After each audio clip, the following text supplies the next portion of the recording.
Bonus. Trax. Hey, salut à tous, bienvenue sur un nouvel épisode de la JDR Academy. On est en tête à tête parce que Riley, tu as tenté une expérience. Oui, bonsoir, bonjour. Oui, j'ai tenté une expérience. Est-ce que tu connais, Valkan, le jeu de rôle solo ? Alors, le jeu de rôle solo, j'en ai entendu parler, j'avais encore jamais eu l'occasion de tester. Eh bien, moi, j'ai testé, en fait, il n'y a pas longtemps. J'ai testé un jeu qui s'appelle Après l'accident de Nicolas Ronvel, alias Gulix. D'accord, ok. Intriguant. Ouais, tu l'as lu ce jeu ou pas du tout ? Alors, pas du tout. Non, je l'ai vu passer plusieurs fois sur les internets, mais je n'ai pas eu l'occasion de le lire encore. Et en fait, c'est donc un jeu de rôle solo qui donc se pratique sans meneur, sans compagnon d'aventure, comme le dit Gulix. On est tout seul et on est le rescapé dans l'histoire. En fait, c'est pour ça que ça s'appelle Après l'accident. On a toujours eu un accident, c'est le point de départ de chaque partie. D'accord, du coup, ça me pose plein de questions, mais peut-être qu'on peut se les poser après la partie, qu'on essaye d'écouter déjà la Carrément, partie. on peut juste expliquer les règles parce que je les explique pas en fait après dans la partie. En fait, à chaque jour, on tire une carte. Ça se joue avec un jeu de 52 cartes classique. Ok. Chaque jour, on tire une carte et puis ça nous fait on se pose des questions en fait par rapport à la carte. Et donc, les questions qu'on se pose sont aléatoires, quoi. Donc chaque carte correspond à une question qui est assez généraliste qui te permet de... Ouais, en gros, c'est ça, oui, exactement. Ok. Bah, on écoute ça et puis on en reparle ensuite. Allez, ça dure 22 minutes. Et juste pour nous donner un petit peu de contexte, après l'accident, mais après quel accident ? Ah bah c'est un naufrage. C'est un naufrage. Un naufrage d'un bateau, voilà. Et tu t'es retrouvé du coup... Sur une île déserte. Ah, Je ok. suis allé chercher très loin le concept. Ouais. Donc Riley Crusoe, C'est parti, vas-y, c'est maintenant. on envoie.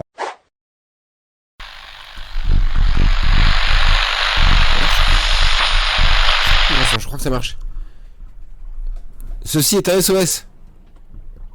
Vous m'entendez ? Ceci est un SOS. Je suis échoué sur une île autour des Maldives. Notre bateau a eu un accident. On était pris dans une tempête et j'ai été éjecté du bateau. Et là je viens de le retrouver. Échoué sur la plage. Ah. J'ai dû me casser une côte ou... Et il y a ma femme et le navigateur, ils sont pas dans le bateau. Ils ont disparu, ils sont peut-être partis sur l'île. Je sais pas combien de temps il s'est passé, je me suis réveillé sur la plage. Je sais pas si ça marche ces trucs. Bordel. Si vous m'entendez, je suis Charles Chablonski. Charles Chablonski. Je suis avocat à Marseille. Est-ce que ça marche ? Ok.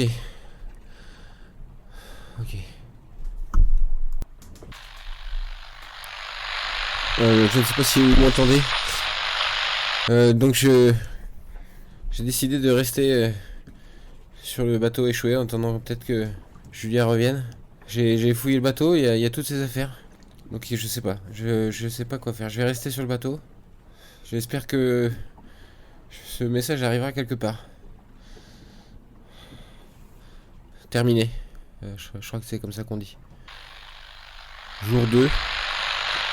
J'ai dormi sur le bateau, j'ai préféré pas trop m'éloigner. Le bateau est percé de partout. Si la tempête arrive là sur l'île, je sais pas quoi faire. Il y a des conserves sur le bateau, donc je vais manger ça. Je sais pas s'il faut que je rentre en mode Koh-Lanta ou... Ok, terminé. Charles Chablowski, jour 3. Je commençais à rentrer un peu dans la jungle, voir si je pouvais pas trouver des noix de coco ou des choses comme ça. Si je voyais pas de traces de Julia ou de Fred, le navigateur. Et non, moi j'ai rien trouvé. Et en revenant, je vois le bateau. J'ai l'impression que l'eau est en train de monter, quoi. Le bateau il est pas au même endroit. J'ai eu super peur. Non, j'ai eu des pieds dans l'eau, donc c'est sûr le bateau est en train de bouger. Si le bateau il repart, moi je peux pas le prendre. Je peux pas le réparer. J'ai rien, y a rien pour réparer le bateau. Je peux mettre des bois, donc je sais pas. Si le bateau s'en va, j'ai plus la radio. Je sais pas. Ou faut que je fasse une cabane, je sais rien. Ok. Ouais, je pourrais récupérer des affaires sur le bateau éventuellement. Ouais, je vais faire ça. Bon, peut-être à plus tard. Terminé. Ah, c'est bon, je crois. Jour 6. C'est moi, c'est Charles. Ça marche, je me suis installé sur la plage et j'ai laissé tomber le bateau. Enfin, le bateau est parti en fait. Et j'ai réussi à décrocher la radio. Je suis là, assis sur la plage au milieu de l'océan Indien avec ma radio à parler dans le vide. Donc j'ai tout récupéré, hein, tout ce que je pouvais, des couvertures, des coussins. Ah, je suis confort, hein. Je suis confort, sauf s'il se met à pleuvoir. Donc ouais, je vais faire une cabane. Je vais essayer en tout cas. Ah, je suis content que ça marche. C'est ce que je peux tout voir mal là. Moi, je pensais que j'avais une côte pétée, mais j'ai une tache noire. Enfin, c'est noir en dessous, donc je sais pas, peut-être c'est une hémorragie. Là, je suis dans la merde. Je suis dans la merde. 1, 2, 1, 2. Salut à tous, vous êtes en direct de la cabane de Charlie. Et oui, je me suis installé un petit studio de radio là, sur une plage près des Maldives. C'est fantastique, fantastique. Ah si, je me suis aussi construit une maison, hein, enfin, bambou, tout ça. Ça m'a pris 3 jours, je crois. Je suis mort, j'ai faim. Mais ça va, je peux faire de la radio, c'est marrant. Ouais, non, je me suis un peu mis à la lisière de la forêt.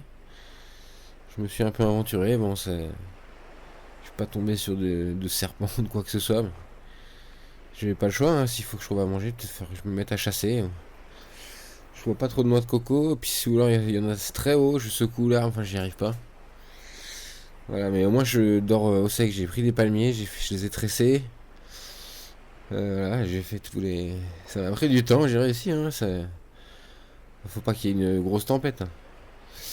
Faut pas qu'il y ait une grosse tempête. Mais là, depuis que je suis ici, j'ai de la chance, hein. J'ai de la chance, si on peut dire. Voilà. Je vais m'en sortir, hein. Allez, qu'est-ce que je vous mets comme musique, hein, c'est la folie dans le studio. Bon, j'ai pas de disque là à mettre, mais vous mettez ce que vous voulez, hein. Puis répondez-moi, s'il vous plaît, répondez-moi. Allez. A plus, cher auditeur.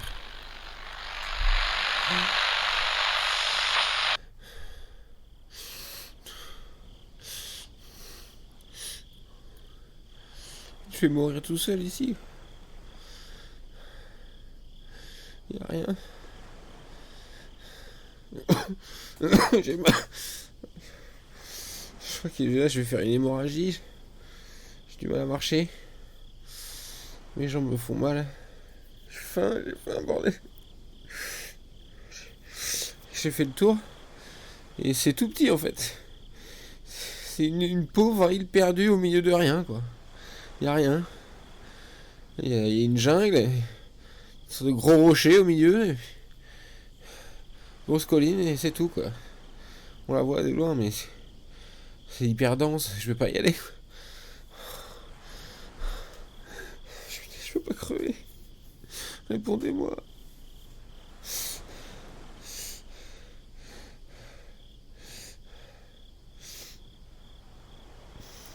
En fait, je crois que je suis pas tombé tout seul. J'essayais de m'endormir et l'autre soir j'ai repensé. Ok, il y avait la tempête, ça secouait et tout, mais j'ai pris un coup, on m'a frappé. Il m'aurait pas fait ça, c'est pas Julia. Ils m'ont. Moi je deviens paranoïaque, je deviens parano. Faut que je bouffe un truc.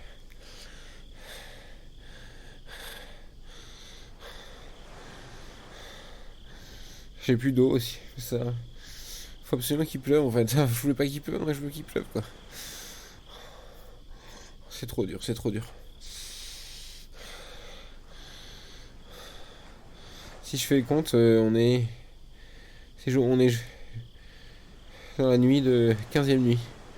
Voilà, ça fait 15 nuits que je passe ici. J'ai mal au dos, j'ai mal partout.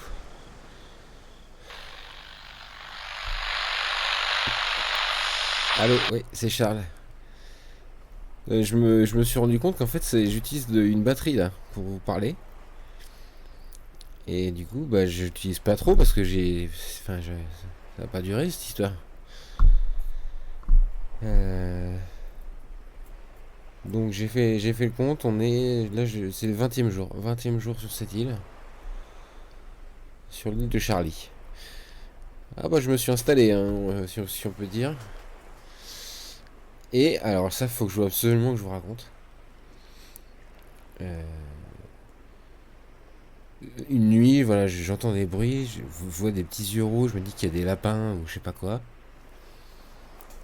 Et j'ai fabriqué un piège quoi. Et ouais, je suis essayé de me souvenir tous les trucs de survie et tout que j'avais vu, et puis j'ai Predator, j'adore ce film. Et du coup j'ai fait une sorte de piège à loup avec des morceaux de bambou, une liane que j'ai trouvée. Et j'étais assez focus que j'avais pas peur quoi. C'était une des premières fois que j'ai pas peur en fait, ici. Et donc je fabrique ce piège à loup quoi, et puis juste avant la nuit je vais le poser. Et donc le petit matin, je vais voir. Et bim, j'avais chopé un truc. Bon, c'était pas un lapin, c'est une sorte de grosse souris qu'on peut. Je sais pas trop comment appeler ça, un hamster, j'ai jamais vu ça. Cochon d'Inde, peut-être c'est ça ce qu'on appelle cochon d'Inde, en océan Indien, je sais pas. Assez gros, hein, vraiment, ce sont des petits chiens quoi. Et donc bah je vais le manger.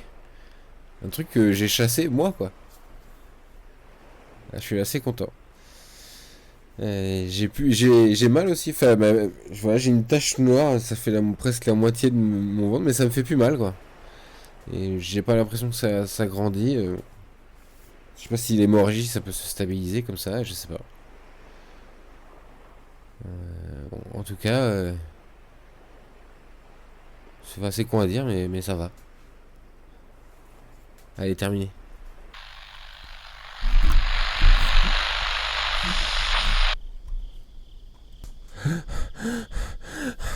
C'est pas vrai, il y avait quelqu'un. Il y avait quelqu'un. Je suis avancé sur l'île. J'ai vu la colline, je suis remonté en haut de la colline, j'ai avancé comme ça. Je monte en haut de la colline, je regarde. Il y a quelqu'un sur mon camp. Il y a deux personnes sur le camp. Là, près de là, la radio, là. Et je reviens à personne. Je suis pas fou, c'est pas possible. J'ai vu deux personnes. Deux silhouettes, je sais pas trop. Si c'est Julia et Fred. C'est pas possible, c'est trop petit cet endroit, on se serait déjà vu. C'est pas possible. Non, il y a personne.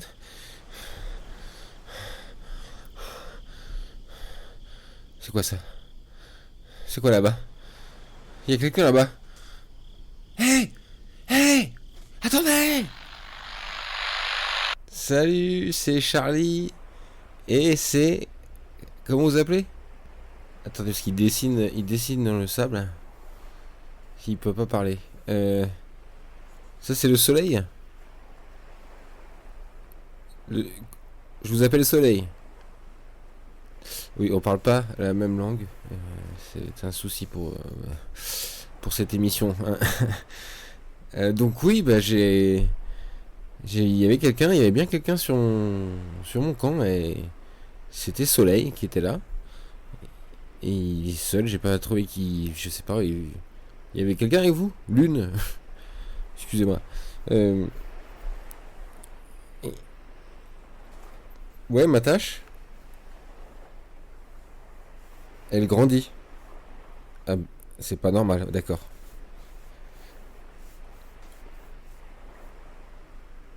Oui. Euh, Par contre, Soleil n'a pas l'air très en forme. Ouais, il crache ses poumons. Oui. Ah!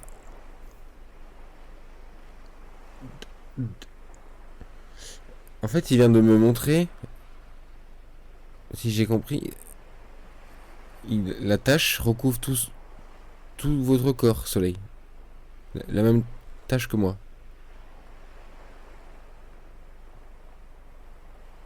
C'est pour ça que vous êtes un peu bleuté. Et vous êtes malade? Bon, attendez, je vais couper ça. Jour 36, si j'ai bien compté. Ça va. Je suis avec Soleil. Et il m'a montré plein de trucs. On a pu chasser. Il m'a montré comment me survivre, quoi. Tout seul dans cet endroit, quoi. Dans cet enfer. Incroyable. Mais je pense qu'il va pas tarder à mourir. Il peut plus, ce matin, il pouvait plus bouger. Ça me fait de la peine, je sais pas. J'aimerais bien que personne qui était avec lui. Je crois que c'était sa femme, d'après ce que je comprends. Il parle pas en fait. Donc, mais on se comprend un peu. C'est bien de pas être tout seul.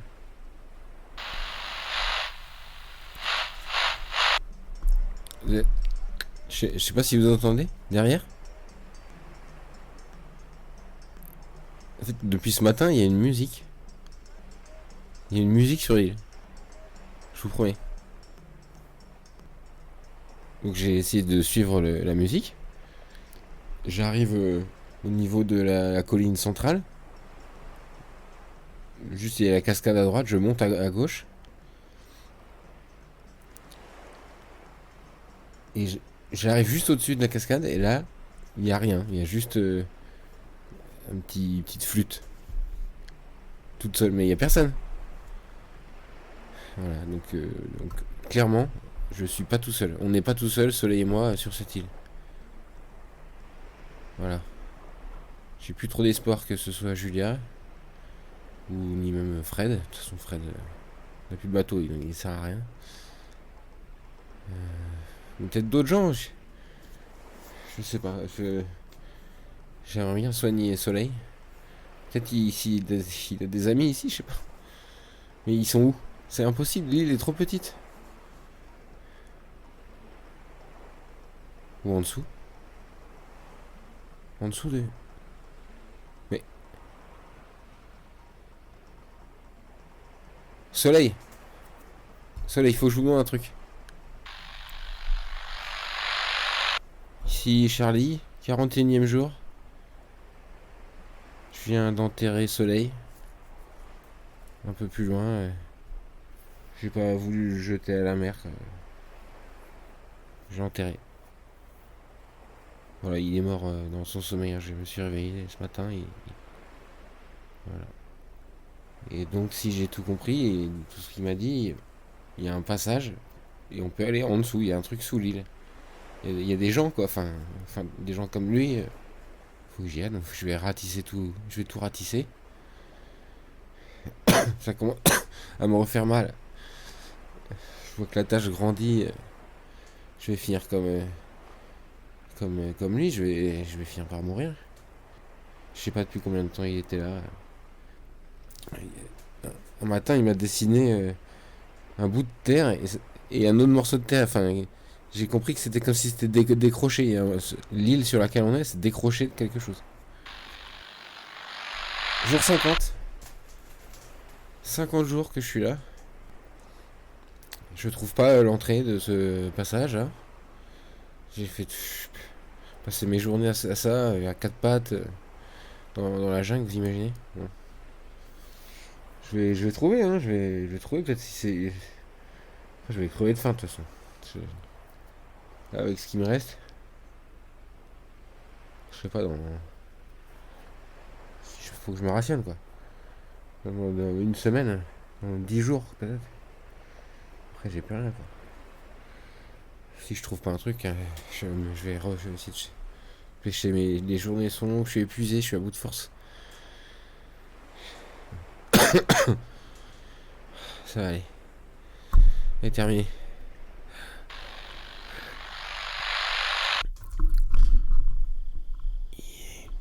Il me reste encore un peu de la batterie. Ce truc est portable donc j'arrive à l'emmener. J'ai trouvé le passage.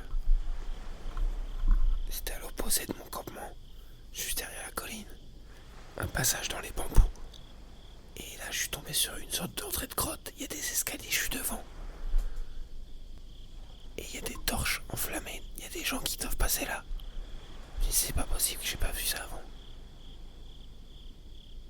J'ose pas parler fort s'il y a quelqu'un. C'est comme si j'avais envie de trouver ça et finalement je l'ai trouvé en fait. Bah je vais rentrer hein, je vais y rentrer. Ok. Je suis peut-être tombé sur des amis de soleil. Il avait un pendentif, je l'ai gardé.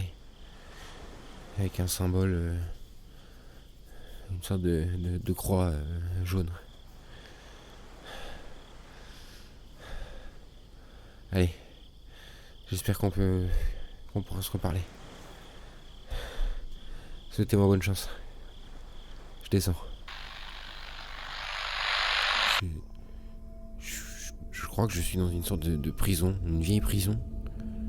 Il y a des barreaux, des statues qui ressemblent à soleil. Je fais une civilisation qui a vécu ici, j'en sais rien. J'entends des... Je sais pas si vous entendez, il y a des bruits. Je vais m'approcher.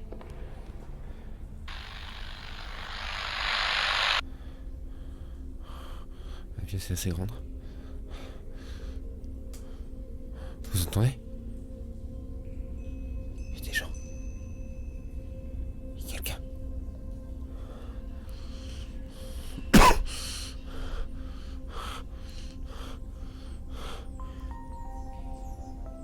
Ils sont petits. Portent une toge jaune. Non. Non. Oh putain. Non. Non. Arrêtez, non.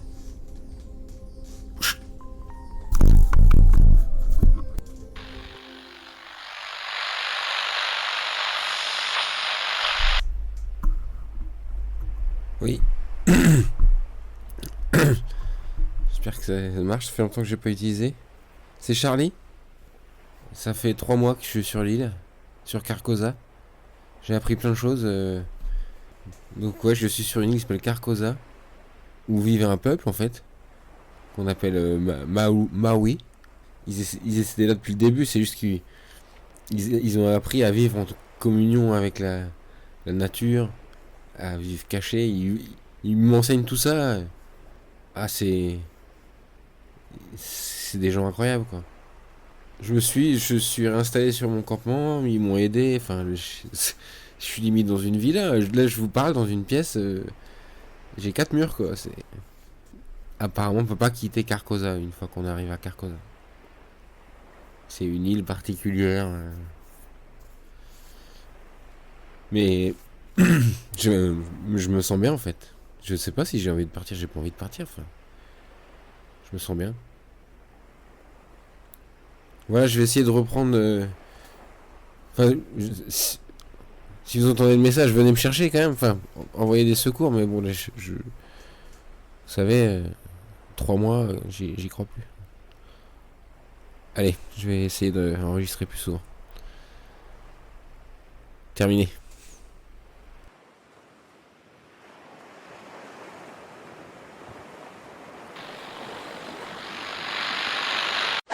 Hey, nous revoilà, on est tous là après la partie de Riley. Tous là, on est que 2 donc.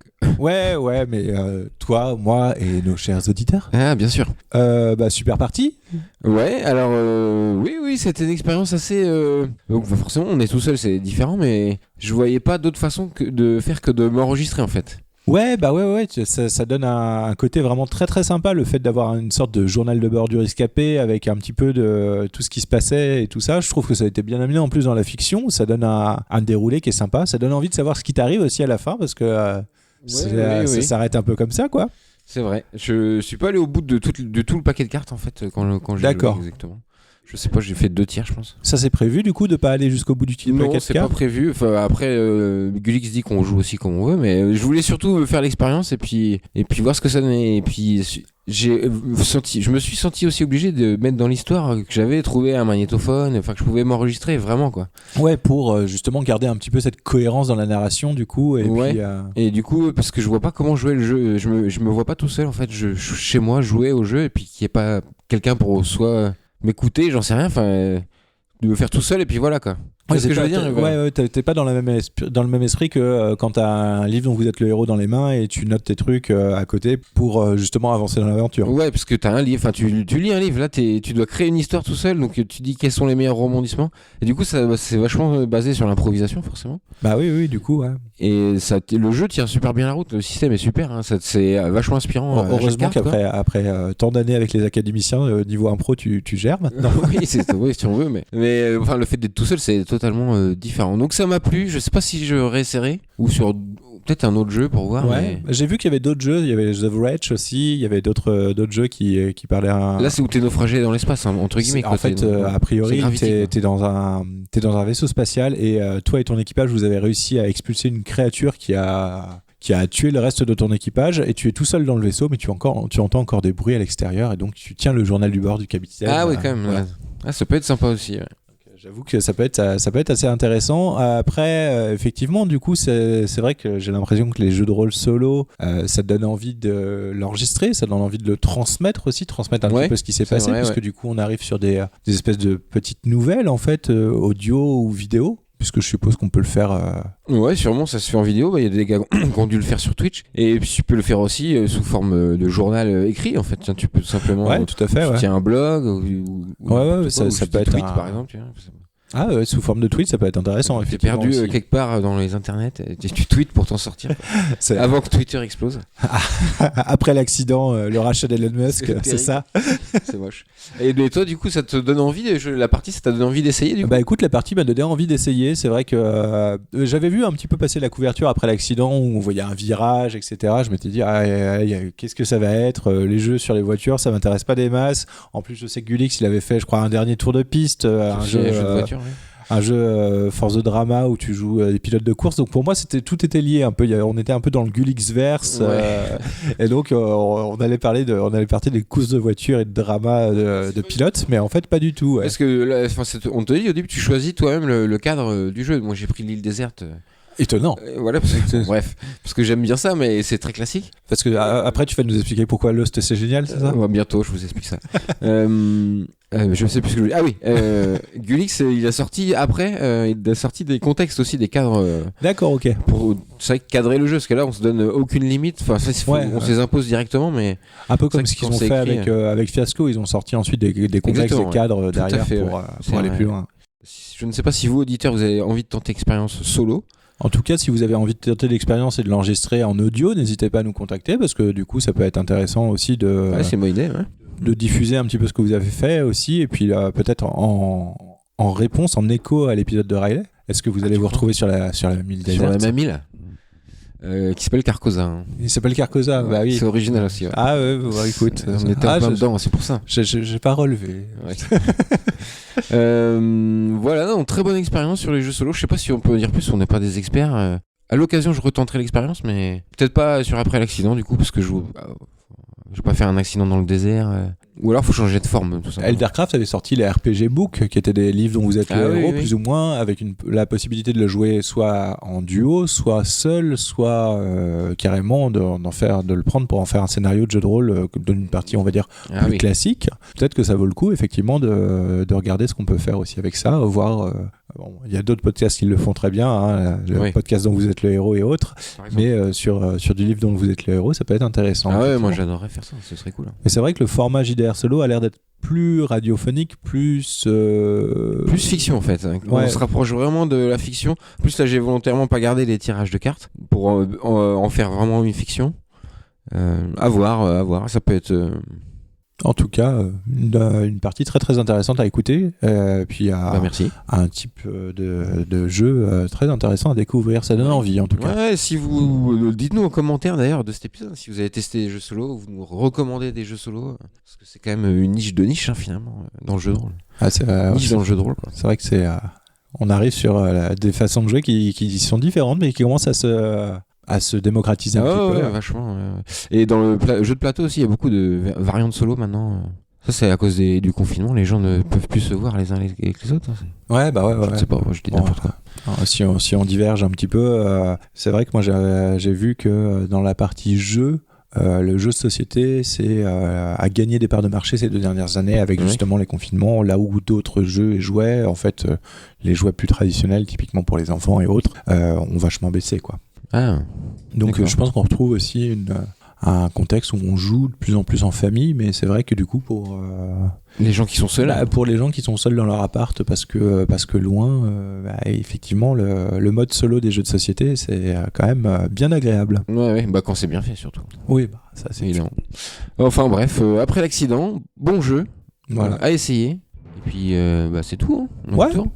On attend vos commentaires sur vos parties, sur ce que vous pensez du JDR solo, si vous en avez d'autres à nous conseiller. Puis n'hésitez pas à laisser 5 étoiles sur iTunes ou sur les réseaux sociaux. Sur le site, jdracademy.com et sur Twitter, tout ça. Voilà. Venez discuter avec nous sur notre Discord aussi. Merci Valkan. Merci à toi Riley, et puis on se revoit bientôt. Salut.